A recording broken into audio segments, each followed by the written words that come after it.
Hi guys, welcome to another edition of Better Photography in Conversation with. Our guest this evening is none other than Colston Julian. Of course, he's popular, he's well known, but let me give a brief introduction to him while we are waiting for him to join us. He has a comprehensive, long career in commercial photography and advertising filmmaking that has crossed continents. He has worked with clients like Omega, L'Oreal, Adidas, Puma, Mercedes, Levis, and he has also done editorial photography for Elle, Harper's Bazaar, Vogue, Grazia, GQ, and Marie Claire.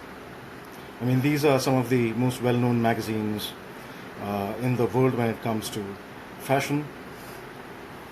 And he has worked with celebrities like Virat Kohli, Amitabh Bachchan, Judi Dench, John Travolta, Shane Warne, Buddy Guy, R Rehman, Anoushka Shankar, Shahrukh Khan, Deepika Padukone, Priyanka Chopra, Radhika Apte, and Nawazuddin Siddiqui, to name a few.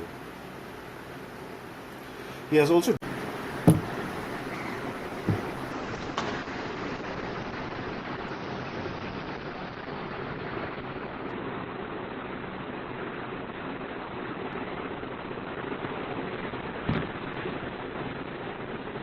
Colson, if you, I know that you are viewing this, so if you can see us, Colson, you just need to join. I've just sent a request to you.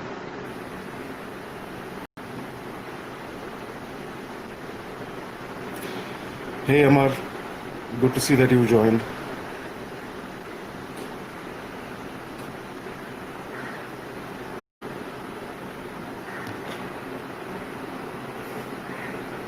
Colson, I'm just resending the invite to you. It should be getting to you now.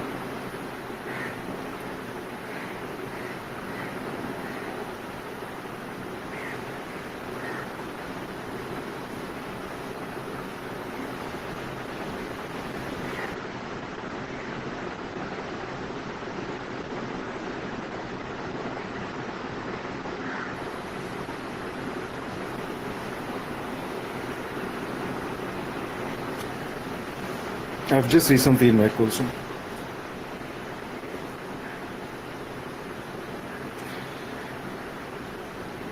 It's nice of Sunil Sippy to also join us. Thank you, Sunil, for joining us.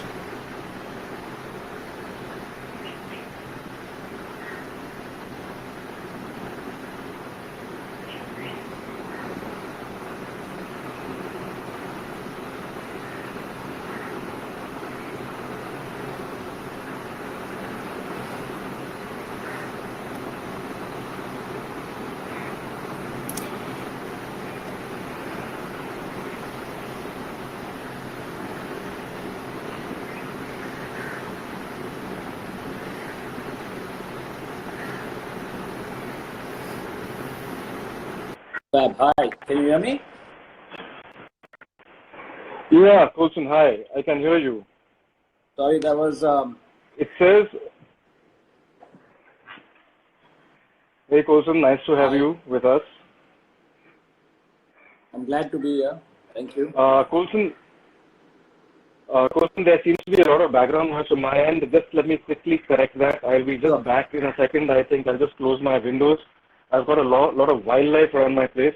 So, you know, it's a nice place, but, you know, it's very noisy.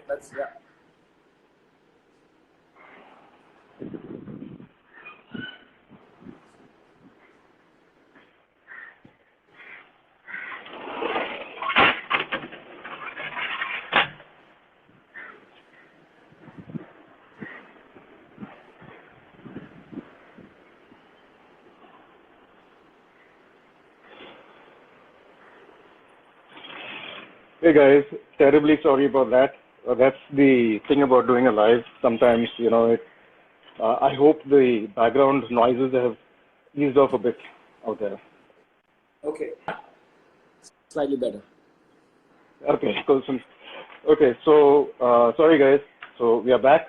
and hopefully this is going to be a really fun session. As I know Colston, he's very outspoken, and he speaks his mind, which is a great thing. So that's the wonderful thing. So Colston, just before you came on, I had given everyone an introduction to you and to the kind of photography and your background of photography. And the last thing that we ended at was, about early career with Prabuddha Dasgupta, Ashok Salian, Max Vadukul. You have assisted them. So tell us something about your early life and the early career. Tell us something about being with legends like Prabuddha Dasgupta and Ashok Salian. Ashok Salian, for viewers who know the name Ashok Salian, he was the one who literally started the new fashion trends, the new fashion photography, the industry in Bombay, and started the fashion photography as an industry. I was very fortunate and lucky. I think Ashok took a backseat a little earlier in the business. I mean, compared to the great legends that we had, and I was very fortunate and lucky to experience actually working with him. As a matter of fact, I have while I've assisted Max and I've assisted Prabuddha, I think the time I've spent as a full-time studio assistant was with Ashok. My experience in the studio has been with Ashok Salian, and he was genuinely a genius. Working with Ashok was the big advantage was that he had a lab, and we used to make our own prints. So you had the whole process. You'd have the pre-production, you'd have the photography, and then you'd have the processing. And I think it was that exposure to processing and printing that gave me a proper 360 view of the entire process. And Ashok not only was a legend then, I think he's a visionary in what he does. Right, absolutely. And Max Vadukul, tell us a little bit about working with Max Vadukul. He was significant. Yeah, the thing is, my run-in with Max was very, very coincidental. I think I saw a documentary on Max, and I was like, hey, this guy is Indian. And I went on to look at his work, and I discovered his body of work. And I was completely in awe and inspired by him. And then a few years later, he was in India. And strangely, he didn't carry his large format camera, if I'm not mistaken. He requested for a large format. And I coincidentally, again, happened to have a Linoff Master Technica. And I gave it to him, and he said, listen, if you don't mind, could you assist while I'm working? And I said, why not? I love your work. And that was the very first meeting. And then we went on to be friends. And I think the difference between working with Ashok and working with Max is that we knew each other personally. And I think I discovered that the same situation with Prabuddha was more than assisting. I think we shared an equation as friends, as humans, and it wasn't just technical and it wasn't just the job. So that exposure translated into 18 years of friendship. And now, I'm working on a very important project with him called The Witness, and we've traveled, and it's such a wonderful experience to be sharing with a legend, like a living legend,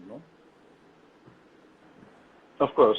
And you mentioned earlier when we were speaking, you mentioned the conversation that you had with Prabuddha, and how that more than the technical aspects, since you mentioned the technical aspects, you mentioned that the conversations were inspirational, and that is what also helped. Can you tell us a little bit more about this? Yeah, I think a few of the viewers, as you know, that my initial start in photography was not basically photography, but it was cinematography. My entrance was a little odd. I assisted a cinematographer, I worked in a production house.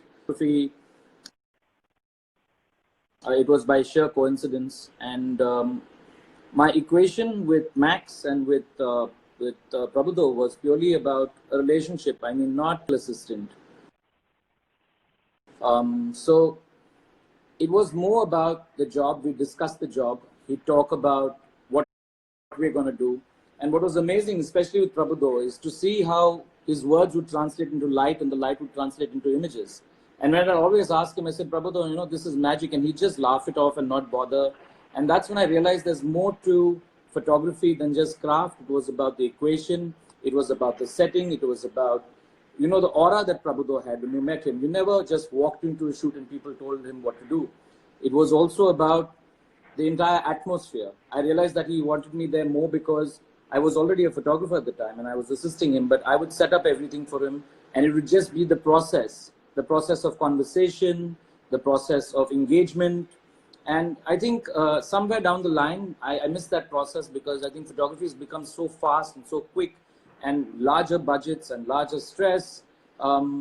It just is a different process now. So I think what I was very fortunate to engage with Prabuddha and with Max specifically was the equation of just sheer conversation, to be able to get into their, to know what they're thinking. And most of the times, I think the projects would basically go into just a smooth day, a conversation, and pictures that were made that nobody knew when the pictures were made. That was very beautifully put, Colston, because you mentioned that specific line about how conversations eventually translate into images. You know, so that is something that I think, yeah, you're very right. You know, so there's something that's missing in a very fast-paced commercial environment today. You know, I think that goes. But speaking about craft, you know, you mentioned that the conversation sometimes becomes more important than the craft. But you're also a great advocate for the craft. You've also mentioned earlier, you know, that craft is very important. You also have an affinity for the classic, and you mentioned large format just now. You bring these into a commercial world. So these are two aspects of photography that are very deeply connected for you, isn't it? Yeah, for me, I think there are two aspects when I'm working. I like to be in control of the shoot. I think, and a lot of people get a little worried giving the photographer that much of control. But I think taking away from where I've started, and I think having a culture where there is a sharing with the subject and involving the subject in the process of what we're doing. I think the simplicity of the approach basically makes the image making process much easier. I think that's lacking a lot these days, and I think that's something I always specify with my producers. I work very closely with my producers. I think the process of the producer understanding me, to have the shoot flow free for me to engage the subject and to create a moment to capture, to create an atmosphere that would then lead to images that would be comfortably in the space that the client wants, but still unexpected, purely because you've created a comfortable environment. Which brings me sort of to the next possibly problematic area in photography today, which is this entire idea of trends, you know, and social environment. And you know what has happened with social media. We spoke about it just before this. We spoke about it yesterday as well. The idea that a social, a platform can bring about an unhealthy area when it comes to certain trend-based photography. And today is a lot about trend-based photography. Can you inform our viewers a little bit about this? You're breaking up a bit. The signal, I think, is a little bad. But what I hear is the trend-based photography, and what we see today is a lot what's happening on Instagram and how it affects the collective vision of young photographers. Am I correct? That's right. Yeah. Right. No, I think it's very important. I meet a lot of young photographers who want to assist me, and I always have a long conversation with them because I'm very keen to understand what they could contribute towards my process. And when I'm looking for an assistant, I tell them I'm not looking for somebody to put up lights or tell me how to shoot or understand if you have a degree in photography or show me a fantastic portfolio. What I'm looking for is your life experiences. If someone's a traveler, if someone has experience with cooking, for example, if you're setting a table, I mean, I need to have that. But what I'm finding excessively is that there's this serious issue of youngsters engaging in saying that this is the trend, I need to follow it, and I need to specialize, and this is all that I will photograph. I think it's very, very important for any photographer to understand the craft of photography. Will take you a good 5 to 8 years. Maybe today with technology making things simpler, it would be a little bit quicker, maybe 5 years. But I really think an engagement of 8 years to understand completely, technically, subject nature, growing as a person, to then develop your talent and to have a vision. You know, I'm not saying you need to have a body of work or you need to copy somebody's body of work. I find that we have to have soul. We lack the soul. We lack the grammar, a personal grammar. You know, and also what really needs to be seen is what is very sad and disheartening is that there is no craft. I mean, we have photographers that really have a point of view. that really want to say something, that we really kind of got a conversation going. But I find that they lack the craft. I was discussing with Sunil and I think with Max, and I was like, it's so sad because earlier it would take us a while to understand not only the technicalities, but the conversation, the process, and then we'd get to be photographers. But the process of becoming a photographer these days has become rather strange. You know, I mean, it's about social media, it's about being popular, it's about having followers. I think also people take art too seriously, that they feel the need to have artistic looking images. While I say, yeah, that's important, but like, do give the importance to craft. I think today the most important thing is a well-made image without having thoughts about saying, is this cool enough? Will I get that many likes? Correct. I think photo schools really need to emphasize that you're photographers first. You have to have a well-made image. If you look at Avedon, if you look at Pen, Power of late, and understanding things like that, I really, really would like to adapt to what I'm doing, not copy it, but take in a little bit of the culture of photography from a different time, a different period, and inculcate that into what my work is. A lot of people say you're a commercial photographer, which I'm not guilty of. I'm a great commercial photographer. But how I take it forward and how I make the time to process images that inspire, but have, when people say, Colston, we saw a portrait and immediately we knew it was you. I mean, then I know I'm successful. I think that is so critical. It's very important. I think it's very, very important to have a technically well-made image with a story behind it. And that also comes with a lot of engagement, not just with photography. I think a person that is well-read or well-traveled, you know, you have a wider vision. I mean, experiences. I don't know if Keegan's on here. Keegan assisted me, and I said, Keegan, you know, I really want you. And Keegan's traveled with me to Tokyo. He's traveled with me to Cape Town, Dubai, New York, Eastern Europe. I said, it's important to understand light, understand culture.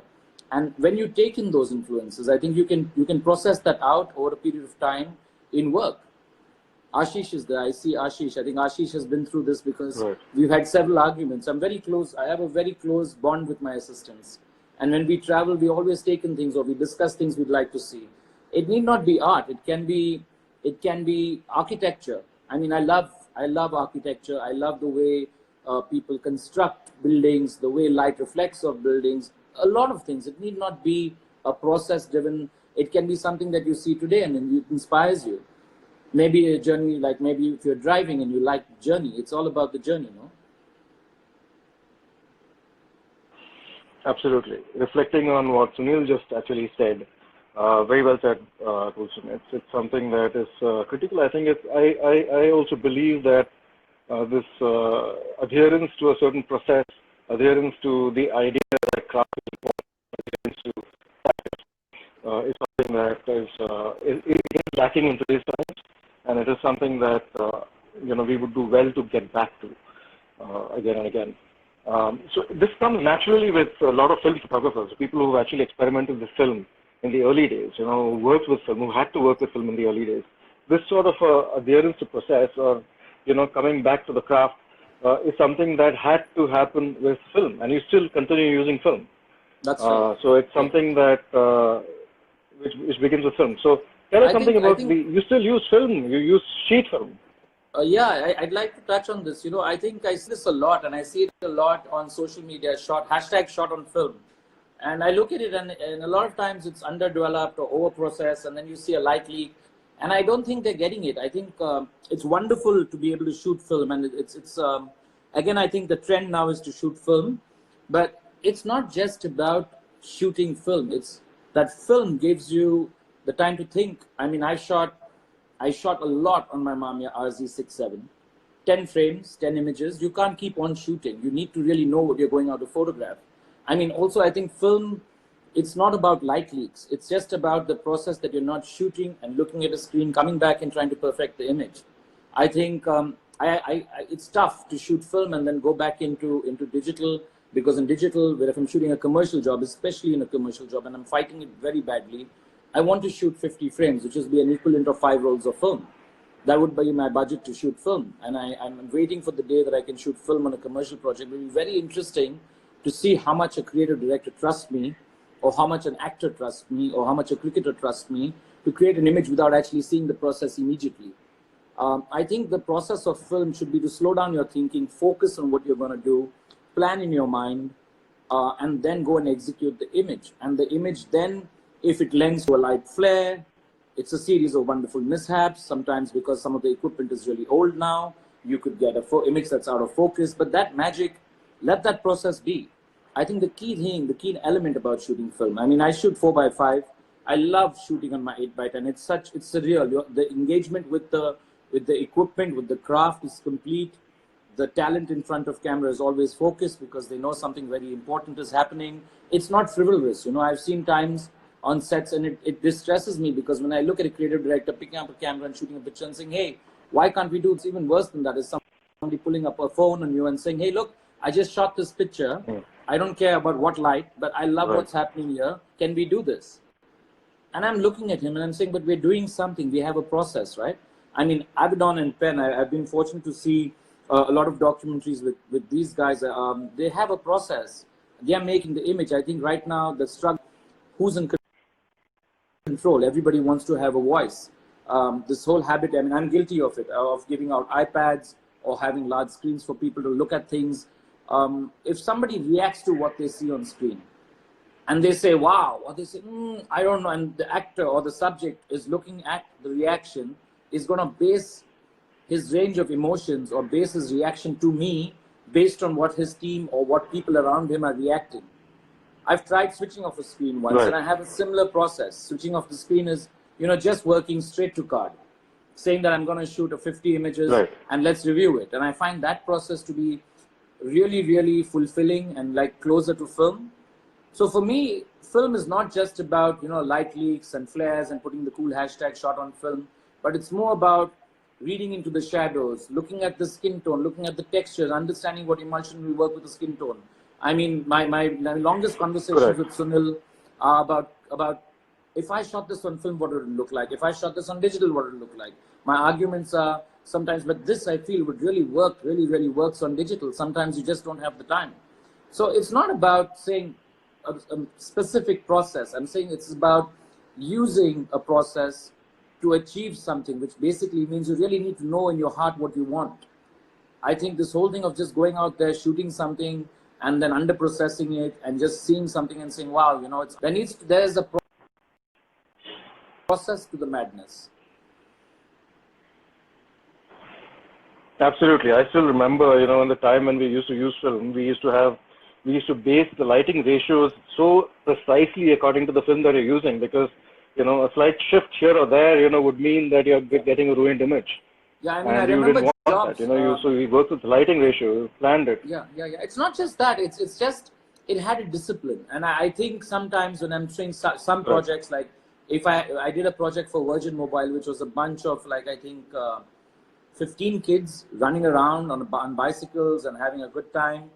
I wouldn't shoot film there. I just shoot digital because I know I need to engage them. I need to say, guys, look, this is what we're doing. Look at how amazing this is. Let's build on this.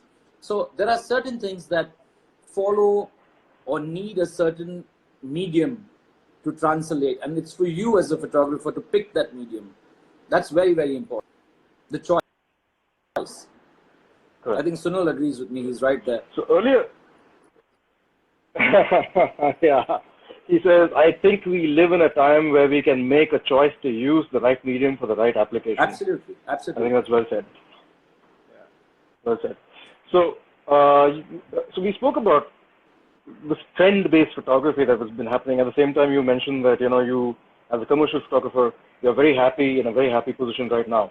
But there is this one thing that I keep hearing from commercial photographers also about becoming a victim of the brand, you know, that you create for yourself, you know, because you are who you present, you know, it's an important statement as for an artist to make, but for a photographer, especially commercial photographer, you become who you present, you know, at the end of it. And so has this affected you? How did you move out of it? Or has this ever been an issue with you? You know, my process has been, I've been very lucky with my process, and my entire journey has not been planned. I've been very fortunate to meet the right people. I think right now, the people I'm engaging with are inspiring me with the right photographers. with art, with cinema. And I think even today, after being in the process for so long, I'm learning and constantly learning. I feel that there is this undue, I mean, somebody says, so what's your vision, or, you know, what's your personal work? And there's this undue amount of heavy pressure from people, from creative directors, from the younger art people in the agencies, or on the today with a fashion or a retail client. Everybody's talking about art and what is your point of view. And I don't think that this pressure really needs to be imposed. I think you can be a great commercial photographer, and while you're doing this process, you can use your experience, whether be it travel or be it my exposure to mountain biking and adventure led me to be in the countryside and to be riding down on the most adventurous terrains. And it's that entire youth that I had spent on a bicycle that gave me an exposure to watch action films or to want to have this entire adrenaline buzz on the set. I mean, I would love to shoot Red Bull because that's what I did. I mean, I'm dying to shoot a project on the skateboard and BMX culture that's now coming up in our city. I mean, so many years later, I see BMX and skateboard coming in, and I'm like, wow, this is really something to celebrate and engage. Yeah. So I think, you know where I'm coming from. I mean, if I go out and shoot these skateboard kids, right? I'm not planning to do art, but it's because it's so deeply embedded in my soul, and it had such an important part to play in my life that led me to being where I am, that I could photograph it and have a body of work that people say, wow, this is really deep and intense. How did he do it? But the point is that the pressure to create that body of work, I think there's a process to coming to that point. And it's absolutely fine. It's absolutely fine to try and say this is not good enough. I'm currently doing, I'm inspired very closely by my friend Sunil and by Max, because they're on book projects. And I said, I feel ashamed that I don't have a body of work that could be books. And I'm looking at my work and I'm saying, yes, maybe I do. So it's never too late. I think it's not really something that you have to do. The pressure is undue and not required. When the time is right, it's going to come to you. So somebody's mentioning, this is J. who's mentioning Colston BMX. Remember how amazing you used to be, the stunts, crazy. So you used to be a BMX bicyclist in your earlier days, in your earlier... The strangest connection to where I am today is that I used to BMX and mountain bike, and I was a national level mountain bike, downhill, and I used to flatland on BMX, and that led me to actually having images to be created for events or whatever, and that engagement actually led me to doing commercial Indian brands. And I was lucky to meet John Matheson, who was the cinematographer that shot Gladiator, and I met Santosh Sivan and Binod Pradhan and Ashok Mehta, and it was inspirational because they broke down these films to me and explained to me what they were doing and why they wanted to use a certain lens. And now I look back and I realize perhaps this was the foundation that I actually learned filmmaking or understanding light. It has no connection to what I'm doing. But today on set, my producer will vouch for me. I don't know if he's here, but he knows once I get into a pace when I'm shooting, and if somebody interrupts it, they're finished, because I need to have that pace on my set. Right. So Sunil is saying the things we learn about Colston on Instagram Live. I have actually been speaking with a lot of BMX bikers, especially photographers who were earlier bikers. I know one thing that happens with them is they break their fingers a lot. So has that ever happened to you? Have you broken any of your fingers? Fortunately not. I did knock my head while jumping off a 12-foot ramp, and I think that was the only accident that I could remember. That was the only one time that it stressed me out. That was the only one time. But I think nicks and bruises, no. But it makes you fearless, because the thing is, when you're shooting a project, I hang out of cars and it comes to me second nature. It doesn't bother me. I'm climbing off a wall and everybody on the set is going nuts and saying, don't do that, don't do that. And I'm like, why are these guys stressing? It just gives you, I think it's so important. Our childhood, where we study, the friends we have, the games we play, our childhood plays such a big part in developing whom we are. If we look back and we reflect where we come from, I think that reflects in what we do. I think these little things, schools should pick up on them, and they should inspire young people, young photographers, filmmakers to just go back and not follow this process of being in the trend. I think being in the trend is just killing craft from the core. Right. Coming back to your commercial photography and photography in general, of course, and also, taking off from, some of the things that you said earlier, there is this situation that occurs with commercial photographers, especially young photographers who are starting out with agencies. Sorry, you just broke up on one really badly. Hello? Okay, I'll just repeat Yeah, you repeat the that. question. Can you hear me clearly now, or is it? Yes, much better. Okay. Much better. So coming back to some of the things that you said earlier. On one hand, with commercial photography, you have a situation where you approach, an image mathematically as a craft. On the other hand, there is something like personal vision, which quite often younger photographers find it difficult to exercise, especially when they're working with an agency. And many a times a photographer does need to work with an agency and need to work with the vision of an agency, and where these two aspects of photography, which is the craft and a photographer's personal vision, does not necessarily converge. So how do you work this out? It's something, because I'm not a commercial photographer, so I have been in that side for a brief while, but how do you really work this out? Currently I'm looking at a lot of Martin Parr's work, William Klein, and I'm looking at a lot of things that I wouldn't have looked at earlier. But I think it's the fine balance of art and commerce. I think it's for you to develop a relationship, or if it's a project where you're just hired because you photograph the job, you really need to develop a relationship with your creative director. It's very, very hard to reach out to actors and try and explain to them a point of view. But I think the process of human connection is very, very important. I think if you emphasize that and you work on that, you are definitely going to be able to take your vision, take the client's layouts or the client's wish, whatever he wants in the layouts, and say, hey, I'm going to do these shots, but can you give me like 5 minutes? I want to try something. I have this very dark side to me where I'm like, okay, guys, I've got the picture, but give me 5 minutes more, and then we unplug the computer setup, and I just shoot. And everybody's like, what are you doing? I'm like, I don't know. I'm just going to try something.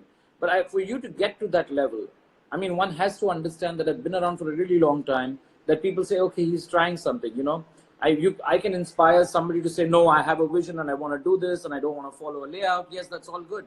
But because I have that much of time in the industry, people will say, okay, he's trying to do something. And the thing is, if it's explained and you tell them that I would like to do this, as well as do my process or do something of that. I mean, I've done this on many occasions, and very often clients say, yeah, great, we have the layout, but what you've done is interesting. The great advantage of digital, what I really love about digital these days, is if I want to try out something, I shoot a lot for retail, and I've been working very closely with a creative director, a couple of artists who I've known personally over 20 years. And when we're shooting, he just says, this is what I need, and he knows I'm going to photograph that. But he's going to see me running with the talent, or taking a skateboard and skateboarding with the talent and shooting an image. And he knows that I'm going to get him something. The client's screaming and saying, but we don't need these pictures. But then I always tell them, hey, I'm going to give this to you because I love these images so much, and can we use them on social? So they're going to put these images up on social media, which gives me the space and the canvas to create something that they haven't even thought about. And a lot of times they're recreating from their layouts. And that's the beauty of it. I mean, I'm very fortunate and lucky that 60% of my client is retail and lifestyle and fashion, where I have that to say, hey, I want to do this, or I want to get an expression out of this guy. If I'm doing a portrait for sunglasses, I'm like, can you turn the sunglasses upside down? There's this huge uproar on the set saying, no, you cannot do this. You cannot put the glasses upside down. Like, it doesn't matter. Why don't we do this as a contest? We can turn the image upside down, but it's how you talk to them. It's how you sell them an idea. It's how you tell them that, look, it's important. We get your layouts, yes, but I'm going to have a little bit of fun at the side, and that's always going to be amazing. Right. Again, coming back to something you said earlier, and also to the answer to this particular question, you mentioned lifestyle. You shoot lifestyle, but it's also about living a certain lifestyle. It's also about bringing in those influences to affect your photography.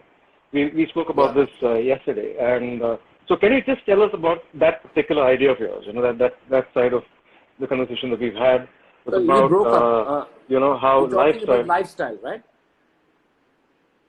Yeah. about lifestyle, So and how that really affects photography. Yeah, so a little bit about myself. So I'm a lower middle class Christian boy, and I've not been exposed to fashion or lifestyle, but I've made a conscious decision to be aware of what's happening. I mean, when I'm dressed up on set, the biggest thing that fashion stylists always complain about, they're like, wow, how many black shirts do you have? And if you know me very well, I probably have 40 black shirts and like 10 pairs of dark blue jeans and a pair of sneakers, and that's my uniform. I mean, that's my uniform. But the point, that does not mean that I do not expose myself to a certain lifestyle. When I'm traveling, I make an attempt to go out, look what's happening. My biggest joy when the first time when I went to New York was sitting down at Wall Street and looking at people, and I was like, damn man, these guys wear these suits well. You know, when I was in Tokyo, walking around in amazement and awe and seeing the other side of New York, literally around the world, and looking and understanding what the punk street culture that still exists there is. But you need to just expose yourself because your mind is taking it in, right? I mean, you cannot. The big problem is if you do not understand, even like for my casting, for example, if I cast a model that's never worn a suit, I mean, how would you expect him? You can't look at Hugo Boss and Tom Ford and I don't know, I mean, Dolce & Gabbana, and then get this guy from Punjab who's never worn a suit before and say, hey man, you're going to have to wear this suit. And why is it not working? It's not his fault. He's great in his vest and denim, and he loves that. He's never worn a suit. But the common sense that you apply to living the lifestyle, to understand what it takes to wear that suit, and under what circumstances that you're wearing it, and why would you celebrate it if you're riding? The biggest thing for any agency is to see them wearing formal attire and have them on a bicycle looking like they're absolutely normal. Here's a guy from Punjab trying to wear a suit he's never worn before, that's probably also not fitting well because it's not cut to his size, ride a bicycle and look like he's having a great time. So the first question to answer on this situation is that I always ask this question because I recently was in Italy and shot a film where the model needed to ride a motorcycle, and we discussed the entire film, take him and show him the motorcycle. He says, oh, no, I don't ride a motorcycle. I can ride an automatic bike. And the entire film was based around this guy on a bike. Can you imagine the disaster? So the point is that you have to understand, does your talent really like riding motorcycles? Does he understand? Because a guy that knows how to ride a motorcycle will be twice as comfortable and will look into camera and give you exactly what you want, because motorcycle will be coming to him second nature, or bicycling will come to him second nature.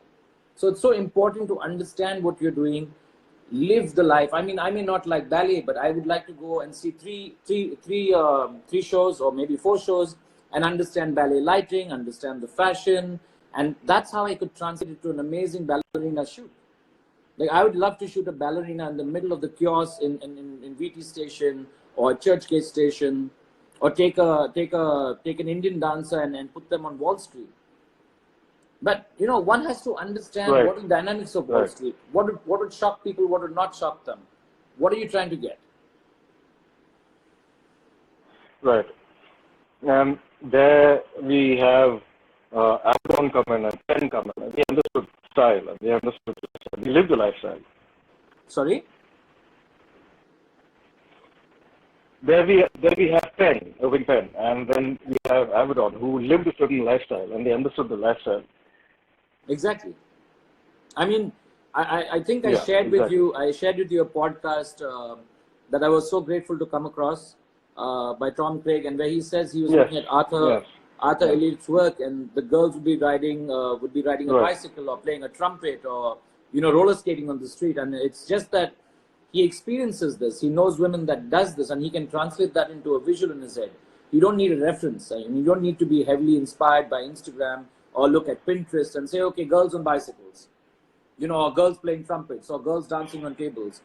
I'm trying to do a fashion feature. I'm trying to find a stylist that I want to work with, but I've got these amazing, amazing black and white pictures from somebody's house party or in Gymkhana, and they're just having such a good time. You can make out they didn't have the music, but it was a local brand, and I've got these pictures as a mood board, and I'm going to go to like a Bandra Gymkhana or someplace and take an inspiration and say, these guys are just having a good time.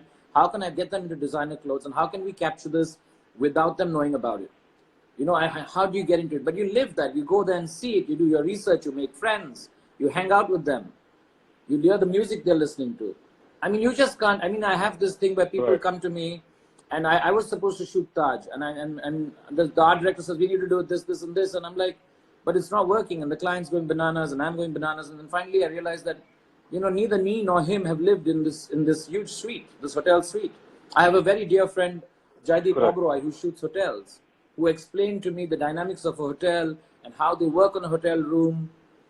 And I'm so grateful that I have these experiences, or having friends that are diverse. I mean, I don't have to be a hotel photographer or a space photographer, but because I know that the room works in a certain way, or there are certain aesthetics to a room, that I can place my talent and recreate an emotion or some sort of an event that I need to photograph and capture and translate into a visual.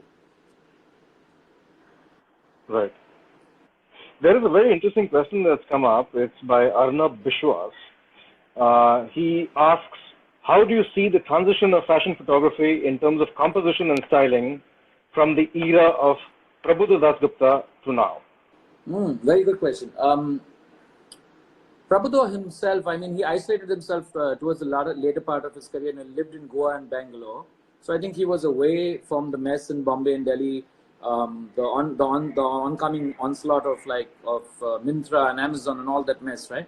I think what was amazing about Prabuddha is that he had an environment, and I think he worked alone without a big team, and he'd have a vision of his own. And Prabuddha, by learning, was a sculptor. He wasn't a photographer.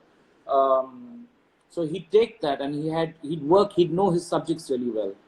I think today, if I shoot a project with a model more than twice, I think everybody on the team or the agency or the magazine will say, listen, you cannot keep on shooting this one model.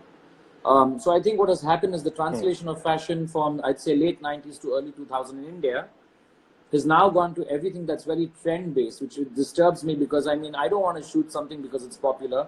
I don't want to shoot something because it's making a socio-economic statement. I would like to shoot great, beautiful images. Like I was talking to Malini Banerjee at Elle the other day and saying, you know, after all of this, we're going to want to see beautiful pictures. And the trend then is going to be beautiful pictures.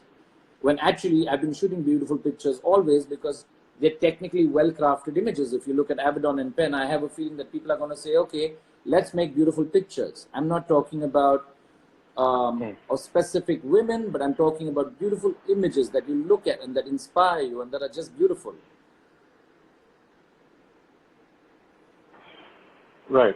So, Colston, we have time for maybe a couple of more questions. So I'm going to come down to the last few questions of this session. You've been working with Sony for quite a while now. I remember, seeing you on stage in Germany. You were with the Alpha 99 Mark II at that point of time, which for its time was quite a very, very interesting camera, very path-breaking camera at its time. So what's your relationship with Sony now? Are you what are your favorite cameras? Which cameras do you use? I'm very grateful to be associated with Sony. I think I was rather difficult with them at first because I was like, no, I can't do this, and I was very averse to getting into the mirrorless system. But my equation with the thing is with Sony, I mean, they've really got their ears on what I was saying. They've developed a camera from the Alpha A9 Mark II to where we are today. I'm currently working with the Sony A7R4. And I feel delighted to know that all the input that I've given to the technicians and the team, whether it is the colors, whether it is the grip, whether it is about the viewfinder not being responsive enough, all of it has been addressed. I've been through that journey, and it's really been such a good journey. I mean, I really am so glad that I took the decision to work with them because I can literally see history in camera technology happening right in front of me, and I'm with them, and I strongly believe in their products.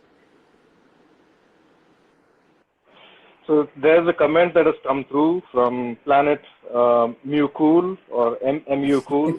Colston loves Manfrotto too. I don't know who Planet MU Cool is, but they know me because I think they've seen me. I only work with Manfrotto, and Mukul's a very dear friend again. I've been blessed, like I said. I've just had the right people in my journey, and the right people. I mean, no pun intended, but have supported me, and I'm very grateful for it. So, Colston, I just want to end with this one last question, which I ask all photographers, because there is something to be learned about knowing, what kind of lens a photographer loves the most.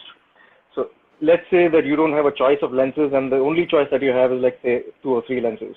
which are the lenses that you would choose to use? See, this one is a very... I come from, my background is purely cinematography, and while I may work with a master like Max Vadukul, or I have friends like Sunil Sippy that works on rangefinder, it's you take in. I don't think I could lock myself down to certain lenses, but I definitely would give that to the 85, and I'm beginning to really get attached to the 35 millimeter just for the perspective that I get out of it. I also love to use the macro, which is, I mean, on the Sony, it's something that they've hidden for me for a while, and I'm very, very grateful that I have it now. I've got the 90 macro, and it's absolutely wonderful.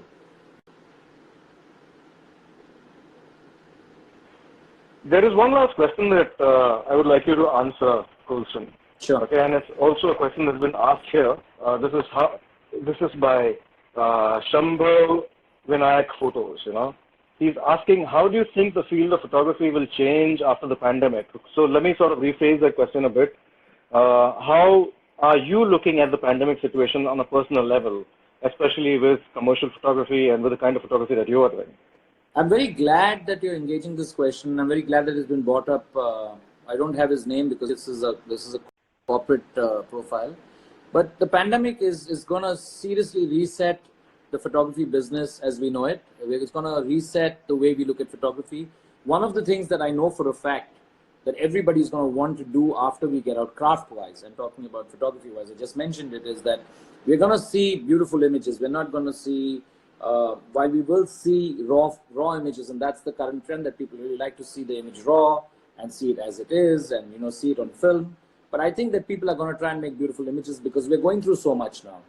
And I like to look at this point in time as a reset where it's a wonderful, wonderful once in a lifetime. I don't think we'll ever get to experience something like that. I hope not.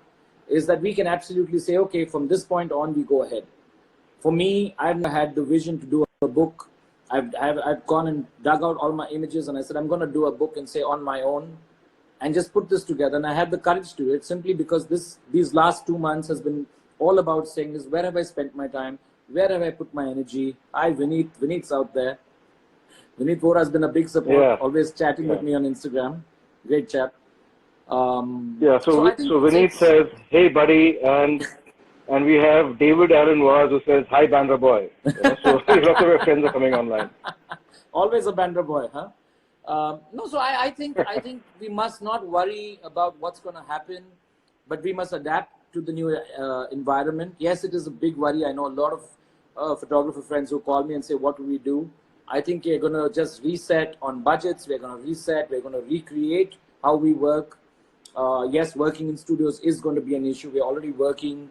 I'm working on plans with my producer to say, how do we do this? I'm also talking to talent management saying, look, if we have to shoot, how are we going to do this? We'll have to build and rebuild and work around our current structures and strategies and just present ourselves more simply. I'll have to work harder because I'll have a smaller crew. So it's all about, for me, I look at it as an exciting time where I have something to redevelop, to represent myself again.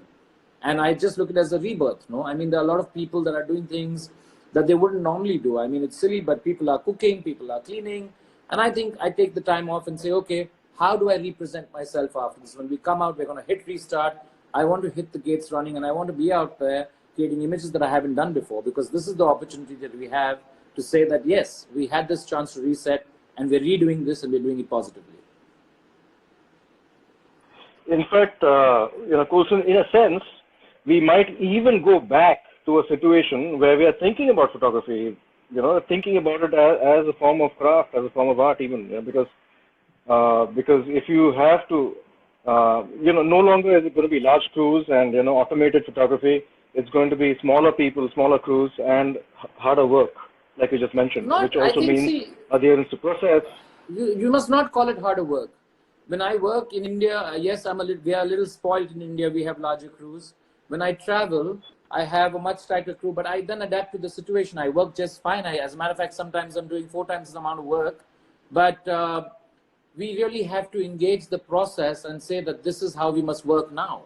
We cannot go out there saying, oh, we're not going to have this. We're not going to do this. We're going to go out there with twice the energy, twice the enthusiasm and say, we're going to make this better. I think if you go out there hungry for something more, something new to create, and to put out a vision that people will say, how come that guy is out there doing something so enthusiastically after it's knocked us so hard? I don't want to sit down there and say that, oh, we are finished, while we should be out there saying, okay, I'm not worried about the budgets, I'm not worried about the crew, but I'm here just to make a great image. I think the very fact that we're out there should be that we're out there to create beautiful work. Well said, Colston. And of course, it seems like your plenty of friends are making some very interesting comments there. Hi, Aparna. There is someone, Aparna, who's saying, so cute, yeah, CJ. And then she's also saying that, can I borrow some books, please? Please. So, I think Amazon, on just that, one thing on is that Amazon very has happy started note, delivering books again. So everybody out there, go out there and buy books now that we have the time. I've ordered 4. excellent. Fantastic. So on that happy note, we have very little time left because live just will just suddenly cut off. Yeah. So on that happy note, thank you very much for joining, Colston. It's been a pleasure. It's been lovely hearing your views. This session is going to be a recorded session, which will be available on Better Photography's Instagram handle. So Fantastic. please, you can view it later also, and we shall also make a recording and put it up on our website as well. So thank you so much, Julian, for joining in. Thank you. And Thank to you all for the having viewers, me, Madhav. stay tuned. Thank you. See you guys. Thank you. Thank you. So for all the viewers, please stay tuned for our next In Conversation with edition. And stay safe, stay home, and maintain social distancing. And create beautiful images. Thank you, Julian. Thank you. And beautiful images. Thank you.